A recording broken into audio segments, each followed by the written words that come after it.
નમસ્કાર, આપ જોઈ રહ્યા છો સ્પાર્ક ટુડે ન્યૂઝ. નવસારીના રંગવિહારમાં રાજકીય બેદરકારીનો રંગ દેખાયો.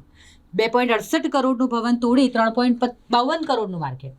નવસારી શહેરીજનો માટે 9 વર્ષ પહેલા 2.68 કરોડના ખર્ચે બનાવવામાં આવેલ રંગવિહાર સાંસ્કૃતિક ભવનનું એક પણ કાર્યક્રમ વગર ડિમોલિશન કરી આ જગ્યા પર હવે 3.52 કરોડના ખર્ચે વેજીટેબલ માર્કેટ બનાવવાની દિશામાં કામ શરૂ કરાયું. જોકે વર્ષો સુધી ભંગારનું ગોડાઉન બની ગયેલ રંગવિહાર ભવનમાં દેશના પ્રધાનમંત્રી નરેન્દ્ર મોદી અને પૂર્વ પ્રધાનમંત્રી અટલ બિહારી વાજપેયી તેમજ રાષ્ટ્રધ્વજની સાથે મહાનગરપાલિકાના અગત્યના દસ્તાવેજો કચરાની જેમ ફેંકી દેવાના દ્રશ્યો જોવા મળતા મહાનગરપાલિકાની ગંભીર બેદરકારી બહાર આવી. વર્ષ 2015-16માં જ્યારે નવસારી નગરપાલિકા કાર્યરત હતી તે વખતે શહેરીજનોને સાંસ્કૃતિક કાર્યક્રમ માટે પ્લેટફોર્મ મળે તેવા ઉદ્દેશ્ય સાથે દુધિયા તળાવ પાસે 2.68 કરોડના ખર્ચે રાજ્ય સરકારની ગ્રાન્ટના સહયોગથી રંગવિહાર બનાવાયો, જેનું ઉદ્ઘાટન સાંસદ CR પાટીલે કર્યું. ધારાસભ્ય પિયુષભાઈ દેસાઈ સહિતના મહાનુભાવોના હસ્તે થયું. આ સમયે ભાજપ શાસિત નગરપાલિકાના પ્રમુખ કાંતિભાઈ પટેલ અને કારોબારી અધ્યક્ષ પ્રેમચંદ લાલવાણીના સત્તાકાળમાં બનાવવામાં આવેલ રંગવિહાર ભવન યોગ્ય આયોજનના અભાવે એક પણ કાર્યક્રમ ન થયો. આ ભવન ધોળા હાથી સાબિત થયું. ત્યારબાદ બિનવારસી બનેલા રંગવિહારને પાલિકા દ્વારા ઢોર ડબ્બા અને ખખડી ગયેલ મશીનરી તથા ભંગાર રાખવાનું ગોડાઉન બનાવી દેવાયું, જેના કારણે અનેક વિવાદો ઊભા થયા. જોકે મહાનગરપાલિકા બન્યા બાદ પણ આ સ્થિતિ યથાવત હતી. હાલમાં રંગવિહારની જગ્યાએ 3.52 કરોડના ખર્ચે વેજીટેબલ માર્કેટ બનાવવામાં આવનાર છે. જોકે હાલમાં રંગવિહારમાં કેટલાક જાગૃત નાગરિકો પ્રવેશ કરતા ત્યાં કચરાના ઢગલા અને બગડી ગયેલી મશીનરીની સાથે રાષ્ટ્રધ્વજ અને દેશના પ્રધાનમંત્રી નરેન્દ્ર મોદી તેમજ પૂર્વ પ્રધાનમંત્રી અટલ બિહારી વાજપેયી પાલિકાના અતિ મહત્વના કહી શકાય એવા ચેકબુક, પાસબુક અને ઓફિસરના સ્ટેમ્પેડ જનગણના યાદી જેવા દસ્તાવેજો રજળતી હાલતમાં જોવા મળ્યા, જેની યોગ્ય અને સલામત જગ્યા પર રાખીને જાળવણી કરવી જોઈએ તેવા દસ્તાવેજો ખુલ્લેઆમ ફેંકી દેવાયેલા જોવા મળતા મહાનગરપાલિકાની ગંભીર બેદરકારી સામે આવી છે. 3.25 કરોડનો ખર્ચ કરેલો સાંસદ CR પાટીલ સાહેબ હતા, ધારાસભ્ય શ્રી હતા પિયુષભાઈ, પ્રેમચંદભાઈ લાલવાણી સ્ટેન્ડિંગ કમિટીમાં હતા અને કાંતિભાઈ પટેલ પ્રમુખ હતા. 3.25 કરોડના ખર્ચે રંગવિહારનું રંગરોગાન અને નવીનીકરણ કરવામાં આવેલું, જેનાથી સામાન્ય વર્ગને, મધ્યમ વર્ગને અહીંયાના કલા કસબીઓ, કલા સાહિત્ય, સંગીત, નાટ્યનું કૌશલ્ય ધરાવતા યુવાનોનું મનોરંજન સસ્તા ભાવે મળે. રંગવિહાર આના માટે જાણીતું છે. અમે અમારા વિદ્યાર્થી જીવનમાં એને જોઈને મોટા થયા છે. હવે હમણાં એને તોડી પાડવામાં આવ્યું અને 4.5 કરોડના ખર્ચે શાકભાજી માર્કેટ લાવવાના ત્યાં હમણાં તોડી પાડવામાં આવ્યું છે. સ્થિતિ જે છે તે એટલી દયનીય છે કે ત્યાં પંડિત અટલ બિહારી વાજપેયી અને માનનીય નરેન્દ્રભાઈ મોદીના ફોટાઓ રખડે છે, એની ઉપર ઢોર પેશાબ કરે છે. શરમ નથી આવતી આ લોકોને? અમર્યાદિત સત્તા એ લોકોને મળી તો આ વ્યવસ્થા કરવાની. પાછો કંઈક 54 કરોડનો એ લોકોએ કોમ્યુનિટી હોલ વોર્ડ નંબર 13માં બનાવ્યો છે.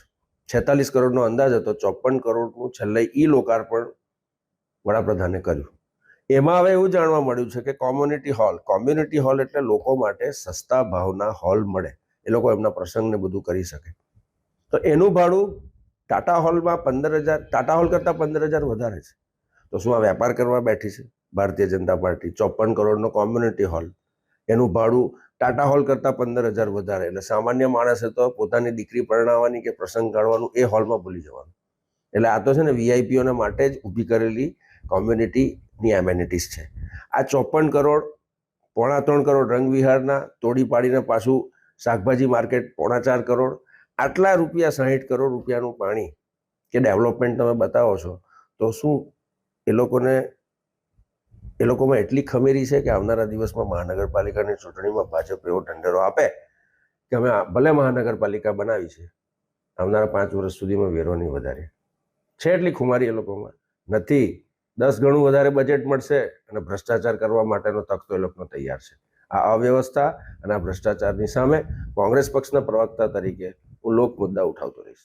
નવસારી મહાનગરપાલિકા બનતા જ ફરી કહું છું, વિકાસે વેગ પકડ્યો છે, હરણફાળ ગતિએ વેગ પકડ્યો છે. બુલેટ અને પવનની ગતિએથી પણ વધારે પડતી સ્પીડે વેગ પકડ્યો છે. ત્યારે આપણે સીધા જ ઊભા છે રંગવિહારમાં ઊભા છે અને રંગવિહારની જે દયનીય હાલત, રંગવિહાર કાયમ વિવાદમાં રહ્યો છે. ત્યારે નવસારી મહાનગરપાલિકા દ્વારા રંગવિહારને ઉતારી લેવાની કામગીરીની શરૂઆત કરી દેવામાં આવી છે. રૂપિયા 2 કરોડથી પણ વધુના ખર્ચે બનાવવામાં આવેલો આ રંગ વિહાર અને આપણા સાંસદ CR પાટીલ સાહેબના હસ્તે આનું લોકાર્પણ થયું હતું. નવસારીના ધારાસભ્ય પિયુષભાઈ દેસાઈ હતા, સ્ટેન્ડિંગ કમિટીના ચેરમેન પ્રેમચંદભાઈ લાલવાની, પ્રમુખ કાંતિભાઈ પટેલ નવસારી વિજલપુર નગરપાલિકાના, અને હવે નવસારી મહાનગરપાલિકા થતાં જ રંગ વિહારને ઉતારી લેવાની કામગીરીની શરૂઆત કરી દેવામાં આવી છે.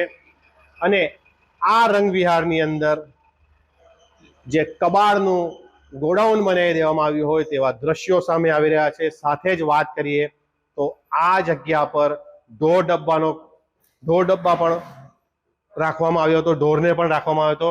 ત્યારે આપણા વડાપ્રધાન, ગર્વ છે કે કહી શકાય, વડાપ્રધાન અને અટલ બિહારી વાજપેયી ના જે ફોટા છે તે પણ આ ભંગાર સાથે, કબાડ સાથે જોવા મળી રહ્યા છે. અને સાથે જ વાત કરીએ તો નવસારી વિજલપુર નગરપાલિકા હતી અને નવસારી મહાનગરપાલિકા થયું છે, તેની ચેકબુકો પણ હાલ તમે જોઈ શકો છો, સ્લીપ પડી છે, ચેકબુક પડી છે, બેંક ઓફ બરોડાની ચેકબુકો પડી છે, એમને એમ જ પડી છે. ત્યારે સીધા જ અમે અગાડીના તમને દ્રશ્યો બતાવીશું. જે સ્ટેમ્પ બનાવવામાં આવ્યા હતા, સ્ટેમ્પ પણ એમને એમ જ પડ્યા છે. આ સીધા જ તમે સ્ટેમ્પ જોઈ શકો છો, ચીફ ઓફિસર નવસારી, અને સાથે જ મોંઘામાં મોંઘી સ્વિચ બોર્ડ અને સ્વિચ ફૂલ પેકેટમાં જ પડી છે. ત્યારે નવસારી મહાનગરપાલિકા હતી અને નવસારી મહાનગરપાલિકા છે ત્યારે વિકાસે વેગ પકડ્યો છે. સાથે જ જનગણનાની જે નોટબુકો છે તે પણ હાલ તમને એમ જ જોવા મળી રહી છે. ત્યારે અમુક એવા વિચલિત કરી શકે તેવા દ્રશ્યો અમે તમને બતાવી રહ્યા છે. 3 રંગનો તિરંગો, મને માન છે, ગર્વ છે મારા તિરંગા પર. તેમાં કેટલીક વસ્તુઓ લપેટી અને ગાંઠ મારીને મૂકી હોય તેવા દ્રશ્યો પણ સામે આવ્યા છે. એસીના બોર્ડો મૂક્યા છે, 2020ની જનગણનાની જે બુકો છે તે પણ પડી છે. એવા ઘણા એવા દ્રશ્યો છે તે સામે આવ્યા છે. ત્યારે નવસારી મહાનગરપાલિકાથી જો ન સચવાતું હોય ત્યારે આવી રીતના ગોડાઉનની અંદર જે રંગ વિહારને ગોડાઉન બનાવી દેવામાં આવ્યું છે. સાથે જ અનેક પ્રકારની વસ્તુઓ જે પ્રજાના ટેક્સના પૈસે જે બનાવવામાં આવી છે તેનો સીધો જ વ્યય થઈ રહ્યો હોય તેવા દ્રશ્યો સામે આવી રહ્યા છે. Minesh Tailor, Spark Today News, Navsari.